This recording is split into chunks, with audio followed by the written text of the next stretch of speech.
travailler la multiplication de fractions, je vais faire plusieurs exemples.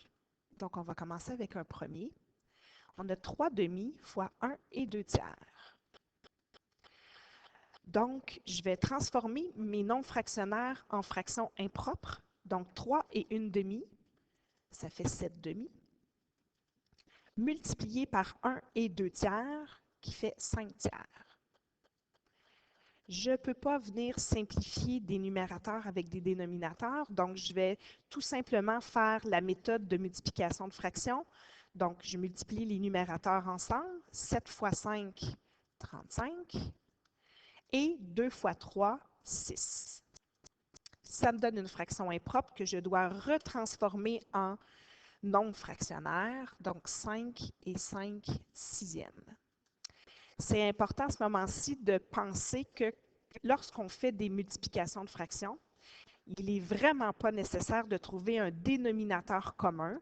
Les dénominateurs communs, c'est seulement quand on travaille les additions et les soustractions. Donc, il ne faut pas se tromper là, dans notre méthode de travail. Deuxième exemple.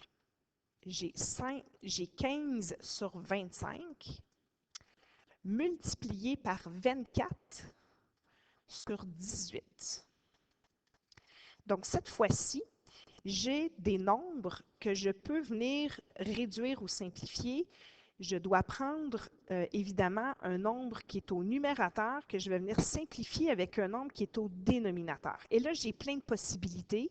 Je vais le faire d'une façon, mais il y aurait moyen de passer par un autre chemin aussi.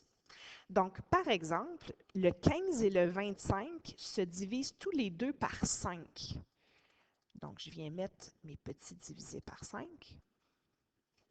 Le 24 sur 18, c'est divisible par 6. Donc, ça va me permettre d'avoir une multiplication simplifiée. Donc, 15 divisé par 5, ça fait 3.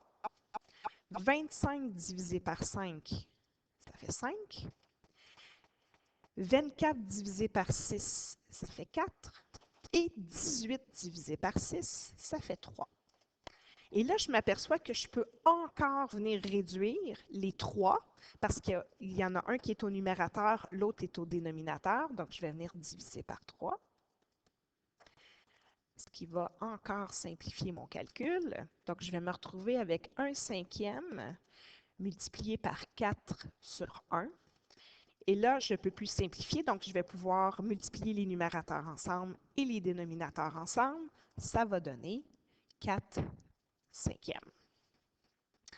Donc, c'est une façon de faire la démarche. Je vais vous montrer qu'on peut le faire d'une autre façon.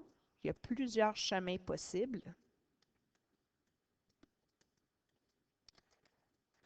Donc, je pourrais choisir de venir diviser le 15 et le 18 ensemble.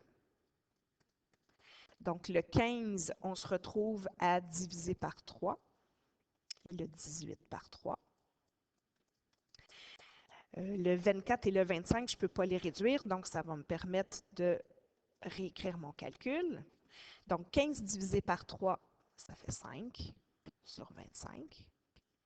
Puis, on a 24 sur 6. Rendu là, je pourrais encore venir réduire. Donc, le 5 et le 25 par 5. Le 24 et le 6 par 6. Donc, ça va me donner 1 cinquième, 4 unièmes, donc 4 sur 5. C'est une autre démarche qui nous amène à la même réponse. Finalement, je fais un dernier exemple. On a 33 sur 12 multiplié par 6 sur 55. Donc, je vais encore regarder si je peux simplifier des nombres qui sont au numérateur avec des nombres qui sont au dénominateur. Donc, dans ce cas-ci, je peux venir placer des divisés par 11 au 33 et au 55, des divisés par 6 au 6 et au 12. Donc, ça va simplifier mon calcul. Je vais me retrouver avec 3 sur 2 multiplié par 1 sur 5 Et là, je ne peux pas simplifier plus, donc je multiplie mes numérateurs, ça donne 3. Et finalement, je multiplie mes dénominateurs, ça donne 10.